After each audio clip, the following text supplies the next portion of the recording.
Coming up on MiWeek, we're on Mackinac Island for the start of the Detroit Regional Chamber's Mackinac Policy Conference. You'll hear from Governor Rick Snyder and Detroit Mayor Mike Duggan talking about the issues impacting the state and its largest city: education, business, economic development. We've got it all covered. MiWeek from Mackinac Island starts now.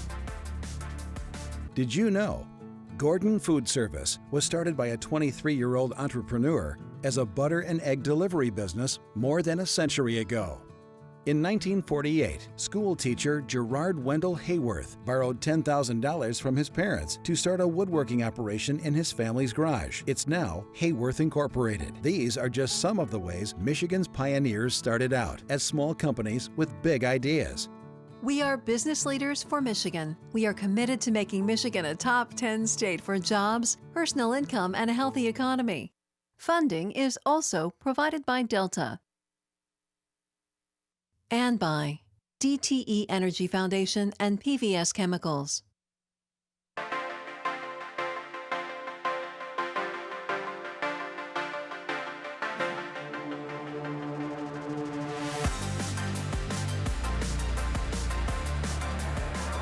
Hi there, and welcome to a special MiWeek coming to you from Mackinac Island. We are in the parlor of the Grand Hotel, where 1,700 business leaders, politicians, and philanthropists are all meeting to talk about the future of the state. We have a big show for you coming up tonight. So coming up, we'll look at the focus of this year's gathering, and we'll talk about what leaders hope to accomplish here on the island. Plus, Governor Snyder opens the conference calling for statewide unity. Also, Mayor Mike Duggan from Detroit delivers today's keynote address. We'll talk about what he had to say regarding education in Detroit. And conference attendees go on a slow roll around the island. We'll have a special Under the Radar Michigan report for you. But we do start tonight with a closer look at the topics that are dominating the conversations in state and local governments, as well as here on the island. Take a look. From Detroit to Lansing to Flint, it has been a year of crisis and change in Michigan, with the biggest stories challenging how we think about our state's investment in cities, infrastructure, and education. The Flint water crisis, sparked by a change in the city's water supply and bureaucratic mistakes, became a public health emergency that stunned not only Michigan, but the nation. I am sorry, and I will fix it. No citizen of this great state should endure this kind of catastrophe. Governor Rick Snyder is trying to make it right with money from the state and federal government, but cautious residents still aren't drinking from their taps unless they have filters. And even then, for many, the trust in government is gone. It is very ridiculous. Snyder doesn't care, because if he did, it would have been fixed. In Detroit, the public school system is in a financial freefall, and its fate is in the hands of a divided state legislature. Teacher sickouts shut down schools and brought national attention to decrepit buildings and classroom conditions. Transition manager Stephen Rhodes, who once presided over Detroit's bankruptcy process, is now trying to put a plan in place to stabilize DPS. We cannot condone deficit budgets for the Detroit public schools any longer. It's that problem that got us where we are today. Fixing the schools is a critical part of a Detroit recovery that has forward momentum. Downtown, a new Red Wings stadium is going up quickly. Dan Gilbert's Bedrock Detroit Real Estate Company aims for a high-rise on the old Hudson site. Some neighborhoods are stabilizing, city services are becoming reliable, while the fight against blight and crime is ongoing. Statewide, Michigan lawmakers finally got a plan passed to fund and fix Michigan's crumbling roads. Unemployment in the state is just below 5%. And job training programs are working to get the long-term unemployed who may have left the job market back to work. The business climate is better, but Michigan still has work to do before becoming a top 10 state in terms of attracting business and educating the workforce. And we're in a presidential election year where Michigan could play a key role. Plus, voters in Southeast Michigan will be asked how much they value regional transportation and if they'll support a millage for rapid transit. All right, there's a lot to get to, so let's bring in our MiWeek contributors. Nolan Finley of the Detroit News, Stephen Henderson of Detroit Free Press, and there's nothing I like more than taking a road trip with you guys and heading up to Mackinac Island. This is the 6th year that Detroit Public Television has been carrying the entire conference. Yes? Whew. The 6th time, and it was 6 years ago that three of us got together for the first time, and we started talking about this. All right, but enough with memory lane. It's good to be up here again. No. Young at heart. I'm not young at heart. old. You two.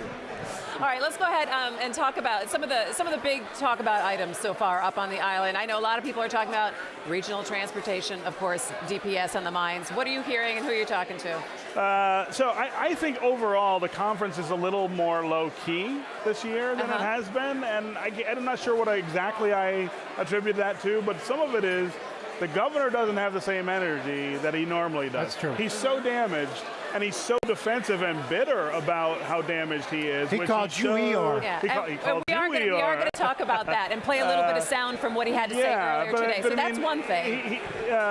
This conference had become so much part of his agenda every year, and his energy really drove things in a way that was really important. And so without that, it's almost hard to find what's the substitute. Now, there are some issues that are still big. We interviewed him today, and we had a poll in the news today showing his approval rating is just abysmal. Yeah. The lowest it's been. And yet when we interviewed him, he said he believes he still has the confidence of the Michigan people. Yeah. I don't know. No, he doesn't. That seems to be a bit self-denial, and I don't know how he gets beyond this sort of trap he's in without admitting the situation.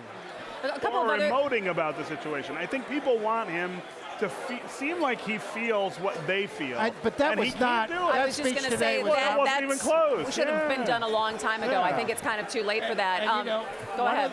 We've got a lot of things going on in the state. A lot of people fighting in the state, and it's a reflection, I think, of a lack of strong leadership at the top now. I mean, I had a piece in the paper today about the Water Authority. They're in this bitter standoff in their very first decision on their very first contract they're awarding for $1.2 billion to refinance the debt. And the city and the suburbs are accusing each other of, trying to skew the process. It's a mess. Another thing that happened today, did any of you happen to see Dr. Hannah Atisha doing... She owned that room owned it. Well, she in a way that I've seen very few people. She walked in and she got a standing ovation before she even spoke. Right. And I got a chance to speak with her as well. And she's very pointed on how the legislature needs to do their job and make sure that the funding is there and get it done and get it done quickly. All right, we've got a couple more things to talk about. But anything else stick out in your mind, Nolan? Well, as you mentioned, regional transit, I think people are still a little bit skeptical about that. Right. They're not That's sure. going to be a very important issue up here. You're not hearing a whole lot of political talk up here, which is unusual in election year when both the House and the Senate are up for grabs. But I think there's a little bit of time for that. It feels like when we have these first day of Mackinac, all of a sudden it's whatever is the most important thing. So we've got a lot of talk about DPS going on, and I think it's going to give a little time to trickle down. But there seems to be no nod at all to the 2016 election. Huh. All right. No, almost nobody is talking about that. All right, we'll talk about that in just a moment. But Detroit Mayor Mike Duggan took the stage late Wednesday to talk about efforts in Detroit. He focused on transportation, also neighborhoods, and the need to reform education. We're driving people away, and it feels like outside of Detroit nobody cares. That's how it feels to us. Can you imagine in your community having 5 superintendents in 5 years? What would you be saying in your school district? Can you imagine your children going to school and sitting in winter coats or being piled on top of each other 40 to a classroom? And then the real tragedy. Since the state took over, the proficiency in math was at 18%, which was terrible. The rest of the state was at 42. 6 years later, the rest of the state's about the same. But Detroit children, since the state took over, are doing their math at half the rate. You are stealing these children's future. And everybody should be able to see it, and people don't want to talk about it. Mike Duggan took the stage late this afternoon, and he talked a lot about DPS. He talked about improvements across the city, as he usually does, and he kind of made fun of his own, the fact that he does a lot of PowerPoint presentations. But I want to focus specifically on Detroit Public Schools and where we are right now with legislation. And there's still a lot of back and forth about whether this legislation to help DPS or Detroit schools in general is going to include this Detroit Education Commission. And that is still the major sticking point, and the negotiations aren't over yet, Stephen. Yeah, I guess I don't know that there is a resolution. You may know better than I do where they are. We had Ingrid Jocks of our paper had a story in Friday's paper, a column in Friday's paper. They've reached the framework of a deal, and they added more flesh to that framework today. The Detroit Education Commission, which seems so important to the Detroit Coalition and Mayor Duggan, that's gone in its current form. It's going to be a voluntary commission. They're going to get $150 grand for startup costs, $150 million for startup costs. They seem like they have the makings of the deal, but it's still a matter of counting votes. Yeah. They may get there this week, but they're pretty certain they're going to get there by next week. Well, and the problem is, of course, if you take that DEC out of the equation, you're essentially doing very little to change the number of quality options that not parents necessarily. If it's a listen, good, strong voluntary commission, voluntary it might work. Voluntary means not mandatory. But in this current environment, how do you enforce standards that are voluntary? In this current environment where there's no trust, I think it's the best you can do. Well, and that says everything, right? The current environment is what creates the mediocrity we are going to heap on Detroit parents for several more years. It makes it sound a little bit like the roads deal. In the current environment, it's the best we can do. In the current environment, it's the best we can do. In my estimation, this is worse than the roads deal, because so all of this argument about how much money to send in the DEC, this is just to get to the framework under which we could talk about creating more high-quality school options in the city. Nothing in this plan will create new schools. Well, and or upgrade the schools that we have. Nothing in the DEC would do that either. The DEC it's the framework, though. The DEC, as written, existed to keep the DPS seats full. It absolutely because did not. if they're not full, this plan doesn't work. Because per pupil funding goes down, revenue goes down. You can't trap kids in these schools. The DEC existed to make charter schools in Detroit operate like charter schools in every other city that has them in America. Okay, listen. John Ricolta said today in that presentation they had, he asked the question, how many charter schools have closed in Detroit for poor academic performance? Right. The answer was 8. Right. He didn't ask the follow-up question, how many DPS schools have closed for academic performance? The answer is 0. But that's a false choice. I mean, it's a Hobson choice you're offering there. And that will continue to be the case. I want to talk about, though, what the DEC was supposed to do in terms of where schools are opening and being able to monitor how certain neighborhoods are being served, because you do have areas of the city that you have that don't have anything. So, Christy, why don't you have schools in those neighborhoods? Because the DPS closed them. Well, but the charters won't open in those neighborhoods because they don't feel like they can make money off those kids. Well, then why doesn't the DPS open schools in those neighborhoods? Because the DPS is dying because of the free-for-all we've created where they have to compete for money. Let me ask about this, the $150 million for startup. The Senate plan originally was talking about $200 million. Is that sufficient? Is that a sufficient compromise? All right, Stephen first, then you know. So what they're projecting for the fall with this number that they're using is a 1% decrease in the population of DPS. That hasn't happened in 30 years. And we had a situation this spring and winter where teachers walked out.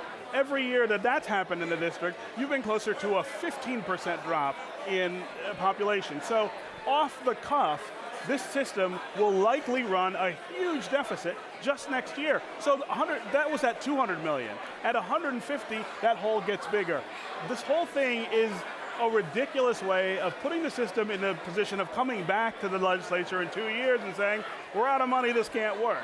Nolan. I think the $150 million is the best they're going to do, and I think it should be enough. You're asking lawmakers who represent troubled districts to say, let's write all these checks so DPS can have programs your district doesn't have now. That's actually not true. That's not true. It's a big ask of lawmakers to do this. I think they can make the 150 work. That's a good compromise. But here's the bottom line. This plan in any form is not a big enough play to save education in Detroit. Not even close. We agree on that. You're 5-10 years or quicker, it's going to be in the same mess. He needed a bigger play, and simply trying to save these schools again is not going to work. They can't be saved. I think there's a little bit of frustration also that we're at this point, almost the same point we were last year when the coalition originally came out with the larger thinking, the big thinking of how we save a school district. And it's taken now 18 months to get to this point. And are we really at any revolutionary place to be able to? But listen to what you're saying. You adopted the same rhetoric they did to save the Detroit public schools. To save public education. I want to save the children and education for children, and it's not the same thing because the DPS will fail. But nothing you're proposing will save kids in Detroit. What am I proposing? I'm saying his plan won't work. You don't want the DEC. You want charters to have. You want charters to have free run of the city. They're the only thing so far that have saved any children. You know what? I'm not adopting. That's actually not true. Hang on, Stephen. Hang on. I'm not adopting anyone's rhetoric, and I think that everyone could agree that the DPS system needs to be saved in some way. It does. It does. Christy, the kids need to be saved. They have a constitutional obligation to provide. Absolutely, but not necessarily through the DPS. So the kids need to be saved. There are 6,000 special ed kids, some of whose educations cost $45,000 a year. No charter school is prepared to serve any of those kids. 10% so what do you want to do with them? 10% of charter school enrollment are special needs kids today. Not those kids. They won't take the high cost. They have to take. And I think we have. I think we have a very good look at why it's taken so long for the legislature and for the charter school lobby and for the proponents of the coalition's plan to come to some kind of agreement. What's criminally unfortunate about this is a bunch of white outstate legislators saying to black parents like me in the city, this is the best you get. So you should be happy. So wait a minute. So you should be happy. So you're saying that $650 million that they owe. So it's their money. It's their debt. They owe $500 They ran it up. They don't owe the other $150 Okay, well, they ran it up. So, Stephen, you're essentially putting a racial component into this. There's a huge racial component to this. No other system in the city or in the state would be treated this way. In no other system will we say to people, you have no quality options, but these mediocre options that we've given you, you should be quiet and be happy about. We had two that would never happen. We had 2 school districts that were shut down completely. Oh, well. And that's probably what should happen to the All right, DPS. my thing is, usually we talk about being up at Mackinac and everyone's milling around and having a good time right now, that deals get done here. We talked about how the grand bargain got done here. Will any kind of legislation will it get done here? Not here, because they're in Lansing. Well, they're in Lansing, but they're going to be. This is not where it's going to get done. This is not where the people who can apply pressure The House not even here yet. They're not here. It can't get done here. But it'll get done in Lansing. There'll be a deal. All right. Let's move on. Whew. It's a bit of a different year for Governor Snyder. We talked about it a little bit off the top. He's coming into the conference pushing mobility innovation, touting Michigan's continuing recovery. But he's been dogged by questions about Detroit public schools, the Flint water crisis, and the lowest approval ratings he's ever had. If you look at how we're going to be perceived ourselves when we look in the mirror, or how the rest of the world is going to look at us, we have to stand up for ourselves. We have to believe in ourselves, to understand we're not perfect. Mistakes happen, errors happen. God knows you wish they never did. But you move forward. You try to correct those, and hopefully you end up better and stronger.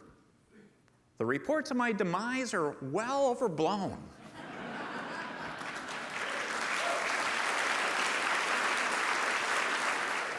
Okay, so I think it was a very telling statement. The reports of my demise are well overblown. Once you're saying that, aren't you like out of the picture anymore? Once you're admitting that there are reports of your demise, isn't it over? So basically, isn't he when the governor said reports of my demise are well overblown? Is that basically his response to the editorial in your paper, the approval ratings that are out, and people saying, gosh, he's not as effective as he has been in the past? I think his challenge up here is to regain his momentum and regain his position as leader of this state. We got 2.5 years left. We can't drift. We've been there before under the Granholm years, where the last 2 years people were, when we get a new governor. We can't do that now. Too many challenges. And I think he's trapped in this space that he hasn't figured out a way out of, and he's got to figure it out. Is there a way out for him? Well, I continue to think that if he were to address Flint as a leadership moment instead of a crisis moment, it would be a long way toward restoring some credibility. Instead of just saying, well, we'll address what happened here and leave me alone about it, quit asking me about it, he needs to say, forget about the water in Flint. The issue is the city. The issue is the disinvestment over 4 decades that created the situation that had them trying to save money on clean water. Let's fix that. Let's find a solution for a Flint that people would move to, where businesses would locate. That's a great opportunity for him that he's not yet seized on. Yeah, and he needs some help from the folks up here. He really does. They need to engage and help him on Flint and other issues, because people aren't going to follow a leader they don't have confidence in. Yeah. At this point, they don't have confidence in Rick Snyder. You know, but how difficult is his job in terms of trying to sell Michigan to the rest of the country, or continuing to say, hey, look, we're the comeback state, or continuing to sell his, his great storyline when you have Flint and DPS staring right at him? It's extraordinary, important, and today, when he was so defensive on stage, that's not the way to do it. I mean, I've never seen him give a speech like that before. That was not relentlessly positive No, action. he's never got that demeanor. And to have that demeanor up here, which is his home court, right? I mean, this is these his people space. Like him. For him to be that defensive, that bitter in the way he talked about his enemies, the people who oppose him, I was stunned. It really suggested a bunkering down. It did. And he's right. There are great things to say about Michigan. There are great statistics, but this isn't a statistical story. He's got to rise. He's got to get above this, and he hasn't managed to. All right, so let's maybe look at some statistics right now and take a look at where we are as a state. I love how we kind of have this check-in year after year, and you can tell by the mood at the Mackinac Policy Conference kind of where we are and how big the swag bags are, how small they are, depending on what kind of lean years are we looking at. Nolan, how would you give an assessment of our state or where we're at? I think people are optimistic because we do have economic growth. Now we have Detroit growing, great things happening there. I haven't heard a lot of belly aching and woe is me stuff up here. I think people are hopeful. What about you? Well, I have a column that's running in tomorrow's paper that talks about how, yes, there is economic growth on the back of tax cuts, but those tax cuts have also come at tremendous cost in the ability of government to deliver services. Think of education, think of infrastructure, think of investment in cities, think of investment in social services. All of them, we're rock bottom. We're now also rock bottom in the share of taxes, business taxes, in overall taxes. 46th, 42nd, almost 49th. It's sent us in a direction that we're only talking about one half of the picture, the tax cuts and the effect on business. We're not talking about the effect on government and government services. All of these crises that he faces are functions of having defunded government's ability to deliver goods and services. Could this have been a missed opportunity, Nolan, to be able to talk about some of those things up here? Or are people having those conversations? I think people are having those conversations, and you have people talking in here around the room about proposed developments and economic growth. People care mostly about jobs and personal income. Both are growing. I think that's a positive story. They don't just care about those things. Businesses don't just care about those things. They care about roads. They care about education. They care about cities. And when you cut off those things in order to help business, again, you're not really getting ahead. You're just going in a sort of a different spin. That's an overstatement that's been cut off. I've been up here when people, their faces are on the floor. Yeah, that's not the case this year. This is on the scale of positive attitude. I think this is one of on the upper end. Okay, 15 seconds left. What are you looking forward to tomorrow? Have you taken a look at? I have a panel about sustaining education in the era of cuts and underfunding. It will be a very positive panel. Oh, I'm sure. I can't wait. What about you? I've got a panel on defense, and I think if we draft a couple of good inside linebackers, we can buoy up our defense. The Lions will go to the playoffs. That's right. Well, I have a panel on the Flint water crisis, so we'll be talking a little bit about that tomorrow. All right, and finally tonight, it wouldn't be a trip to Mackinac if we didn't bring the guys from Under the Radar Michigan with us. This time they took a slow roll around the island, and there's really only one way to roll on Mackinac, and that's by bike.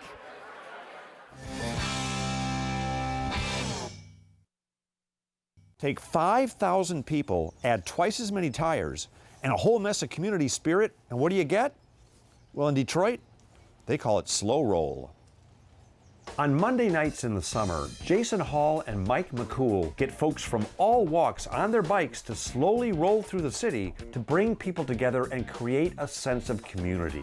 Well, now they've brought the magic and the movement of this great event all the way to Mackinac Island for this year's policy conference. Now, you and Mike took a simple little bike ride and turned it into this huge movement in Detroit. What was your inspiration?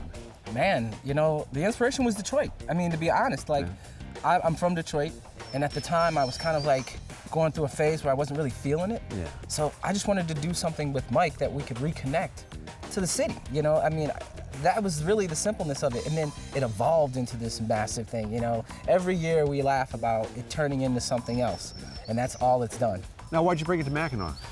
To expose the world, you know? Once again, we're in our little pocket, and if you ride a bike or you're in the community, you've heard of us. But there's people in Mackinac, they've never seen anything like this. And so we have a saying, if we're gonna make it weird, let's make it really weird. So we took it right to their doorstep this time. We said, no need to try to find us, we'll bring it right to you. There really isn't a more fun and healthy way to combine fresh faces, fresh air, and gain a fresh perspective on where you live. Just remember, when slow rolling on Mackinac Island, there's road hazards you won't find in other places. And it looks like I hit a couple. Darn it! Oh.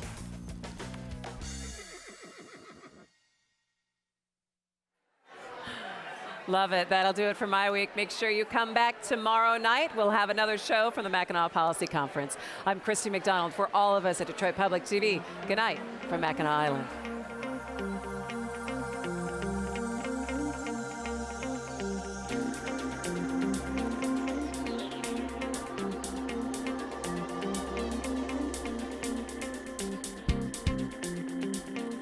Did you know? Gordon Food Service was started by a 23-year-old entrepreneur as a butter and egg delivery business more than a century ago. In 1948, school teacher Gerard Wendell Hayworth borrowed $10,000 from his parents to start a woodworking operation in his family's garage. It's now Hayworth Incorporated. These are just some of the ways Michigan's pioneers started out as small companies with big ideas. We are business leaders for Michigan. We are committed to making Michigan a top 10 state for jobs, personal income, and a healthy economy. Funding is also provided by Delta.